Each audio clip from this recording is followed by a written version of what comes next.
Halo, Gemini. Kita reading untuk minggu ketiga dan minggu keempat bulan Februari.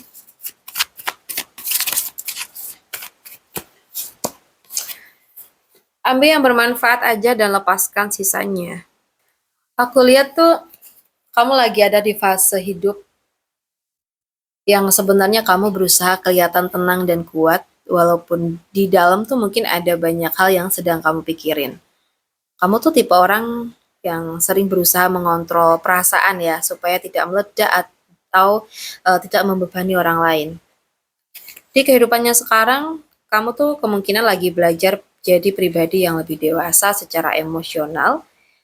Ya, mungkin kamu mulai lebih bisa memahami situasi, lebih sabar menghadapi masalah, dan tidak gampang bereaksi berlebihan seperti dulu. Tapi di sisi lain, kadang kamu tuh juga cenderung memendam perasaan kamu sendiri. Kamu tuh kayak sering memilih menenangkan orang lain, tapi kamu lupa kalau kamu juga butuh didengar dan dipahami gitu loh. Nah, bisa jadi kamu sebenarnya tuh punya hati yang cukup lembut dan peduli dengan orang sekitar. Banyak orang mungkin kayak merasa nyaman cerita ke kamu, karena kamu tuh terlihat bisa jadi tempat yang menenangkan. Jadi nggak apa-apa, ya, nggak apa-apa jadi orang yang kuat dan dewasa, tapi kamu juga tetap manusia yang boleh capek gitu loh. Boleh cerita ya, boleh butuh support dari orang lain. Kamu tidak harus menanggung semuanya tuh sendirian. Kadang hidup tuh jadi lebih ringan bukan karena masalahnya hilang ya, tapi karena kamu tuh punya tempat berbagi beban itu ya, bisa sharing sama seseorang. Kita lihat untuk kamu di pekerjaan.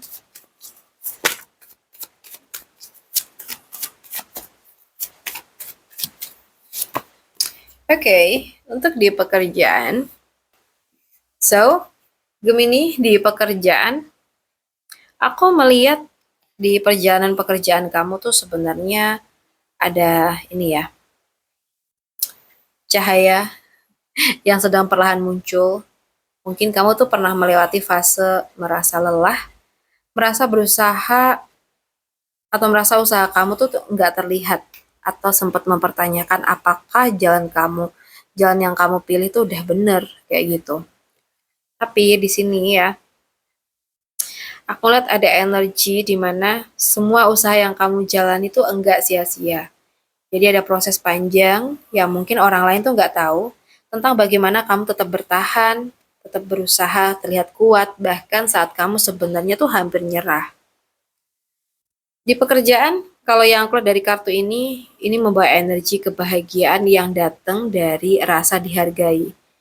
Bisa berupa pengakuan, kesempatan baru, atau momen di mana kamu itu mulai merasakan bahwa apa yang kamu lakukan tuh benar-benar punya arti. Ya kadang kebahagiaan dalam pekerjaan tuh bukan soal uang ya, bukan soal hasil aja, tapi tentang momen ketika kamu tuh sadar kamu sudah sejauh ini bertahan dan berkembang. Mungkin kamu punya potensi besar nih untuk bersinar lewat kemampuan kamu sendiri.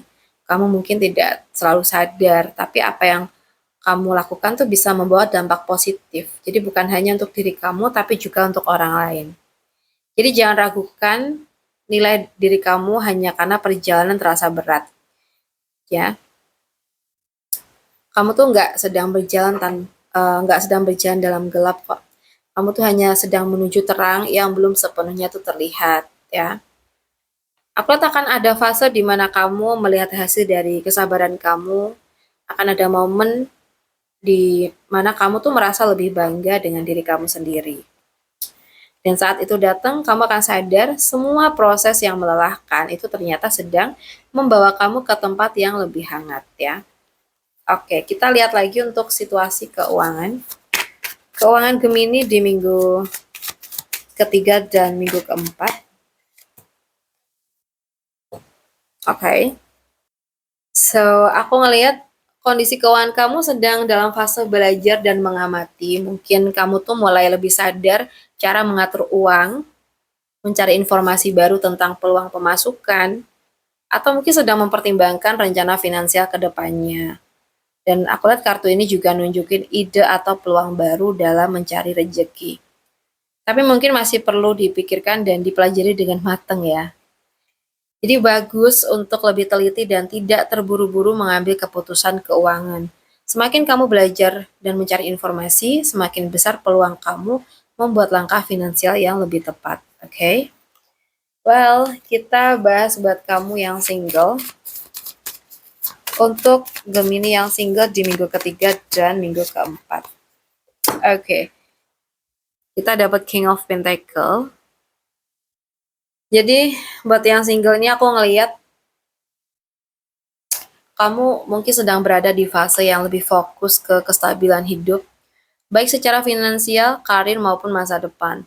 Kamu tuh kayak cenderung lebih selektif dalam memilih pasangan gitu ya, karena kamu tuh ingin hubungan yang jelas dan punya arah.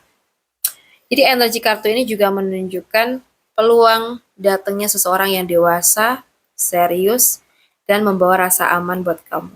Biasanya hubungan dari energi ini tuh nggak terlalu banyak drama ya, tapi lebih ke arah komitmen dan kestabilan. Jadi buat kamu tidak perlu terburu-buru dalam memilih pasangan. Saat kamu sudah membangun kehidupan yang stabil, biasanya orang yang datang tuh juga membawa niat yang lebih serius dan sejalan dengan tujuan hidup kamu. Ya, mungkin kalau datang dari Taurus, Capricorn, dan Virgo ya. Oke, kita lihat untuk yang berpacaran. Yang berpacaran ya Gemini. So, aku ngelihat hubungan kalian itu sedang berada di fase yang penuh misteri dan emosi yang kadang tuh lagi naik turun. Ada hal-hal yang belum jelas, mungkin ketidakpastian, rasa cemas, atau mungkin perasaan yang susah diungkapkan satu sama lain. Dan aku lihat energi ini tuh sering muncul saat salah satu atau bahkan keduanya tuh merasa ragu, ya. Mungkin takut salah langkah, atau mungkin ada hal-hal yang tersembunyi yang membuat situasi itu terasa samar. Bisa juga menandakan tentang salah paham atau perasaan yang belum diungkap sepenuhnya. Ya, jadi di situ kamu diingatkan untuk lebih jujur dan lebih terbuka satu sama lain dengan pasangan kamu. Jadi jangan biarkan ketidakpastian atau prasangka menguasai hubungan. Jadi komunikasi yang jelas dan saling percaya akan membantu hubungan kalian tuh melewati fase bingung atau gelapnya perasaan ya. Jadi dengan kesabaran dan keterbukaan kamu bisa menemukan cahaya di tengah keraguan dan hubungan ini bisa menjadi lebih kuat lagi ya. Sekarang kita bahas buat yang udah nikah nih, Gemini yang udah nikah di minggu ini. Wow, kita dapat Nine of Cups, guys. So, aku ngelihat rumah tangga kamu tuh sedang berada di fase yang cukup memuaskan secara emosional. Ya, mungkin ada rasa nyaman. Lagi dihargain banget nih sama pasangan kamu. Dan mungkin hubungan tuh terasa cukup harmonis. Seperti perhatian pasangan, dukungan satu sama lain itu ada, atau bahkan ada kegiatan sehari-hari yang terasa ringan dan menyenangkan. Ya, jadi kartu ini kadang juga disebut kartu harapan ya. Jadi mungkin energi ini menunjukkan bahwa beberapa keinginan hati dalam rumah tangga kalian itu sedang terpenuhi. Misalnya kamu dan pasangan tuh mungkin merasa puas dengan cara kalian saling mendukung dan mengisi kehidupan bersama, ya. Jadi syukuri momen-momen bahagia ini, tapi tetap perhatikan komunikasi dan perhatian kecil satu sama lain. Ya mungkin hubungan yang hangat dan bertahan lama dibangun bukan hanya dari pasangan atau dari perasaan yang puas ya, tapi juga dari usaha yang terus-menerus menjaga kedekatan dan kebahagiaan bersama, ya. Jadi yang sudah nikah selalu utamakan saling jujur ya, komunikasi selalu dijaga itu aja ya. So guys, untuk Gemini, aku rasa cukup dulu readingan kita, semoga bisa bermanfaat dan buat kamu yang mungkin pengen personal reading, coaching, bisa hubungin aku via WA yang ada di deskripsi channel. Baik, terima kasih sudah menemani aku sampai akhir video. Salam santu, salam rahayu buat semuanya.